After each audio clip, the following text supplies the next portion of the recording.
சீனப் பெருஞ்சுவரின் மர்மம். சீனப் பெருஞ்சுவர் உலகின் மிக முக்கியமான மற்றும் பயங்கரமான கட்டமைப்புகளுள் ஒன்றாக திகழ்கிறது. உலகெங்கும் பலரும் இவ்வெவ்வேறு வரலாற்றின் முக்கியத்துவம் மற்றும் அதன் பெருமைக்கு புரிதம் கொடுத்து வந்தனர். சீனப் பெருஞ்சுவரின் அடிப்படை நோக்கம், இன்றுவரைக்கும் அதனை உருவாக்கியவர்கள் பின்பற்றிய வழிகள் மற்றும் அதன் பின்னணி மர்மம் போன்றவை பரபரப்பை ஏற்படுத்தியுள்ளன.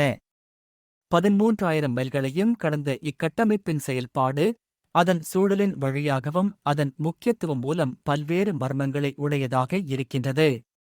இந்த கட்டுரையில் நாம் சீனப் பெருஞ்சுவரின் மர்மங்களை, அதனுடைய வரலாற்றை, மக்களுக்கு ஏற்படும் உணர்வுகளை, அதன் நம்பிக்கைகள் மற்றும் இலக்கியத்தில் அதன் இருப்பினை பற்றி ஆராயப் போகிறோம். தமிழ் பார்வையில் சீனப் பெருஞ்சுவரின் மர்மத்தை புரிந்துகொள்வது மிக முக்கியமானது. சீனப் பெருஞ்சுவரின் வரலாறு மிகவும் பழமையானது. அதை கட்டுவதற்கான முயற்சிகள் கிபி 7ஆம் நூற்றாண்டு முதல் தொடங்கின.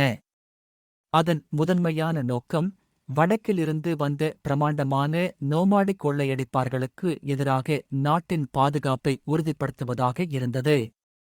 இதில் கின் ஷிகுவான் பேரரசரின் காலத்தில் இந்து பெருஞ்சுவரின் பகுதியை ஒருங்கிணைத்து கிட்டத்தட்ட பல்வேறு பகுதிகளை ஒன்றாக்கின. இது பின்பு இதன் செழுமையான கட்டமைப்பாக மாறியது. அதன்பின் முக்கியமாக ஹான், மற்றும் மிங் வேறு பல அரசுகளும் அதனை பெருக்கி கட்டமைப்பை வலுப்படுத்தினர். மிங் காலத்தில் இதன் கட்டமைப்பு மிகவும் மேம்பட்டது, மேலும் அது செல்வாக்கான ஒரு உறுதியான கட்டமைப்பாக எளிதில் மாறியது.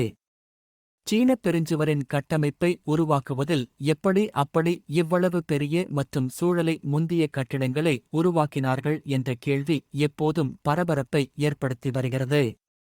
அந்த காலத்தில் எளிதில் பெருஞ்சுவர் கட்டளவுக்கு நவீன தொழில்நுட்பங்கள், இயந்திரங்கள் அல்லது வாகனங்கள் இல்லாமல் மனிதர்கள் பல நேரங்களில் கடுமையான சூழ்நிலைகளில் வேலை செய்தனர். இந்த பெருஞ்சுவரை கட்டும் பணியில் பல நூற்றாண்டுகள் கடந்து உள்ளன மற்றும் ஆயிரக்கணக்கான மக்களே இதில் இறந்துள்ளனர். பலரின் இறப்புக்கு காரணம் கடுமையான வேலை, உணவின்மை, சித்தாந்தமாக ஆற்றலை அடையாத போதையுடன் இருந்தது. சில மர்மக் கதைகள் இந்த கட்டமைப்பின் கீழ் தோன்றி இறந்தோரின் ஆவிகளைப் பற்றியது. சீனப் பெருஞ்சுவருக்கு பல்வேறு தொன்மைக்களம் காணப்படுகின்றன.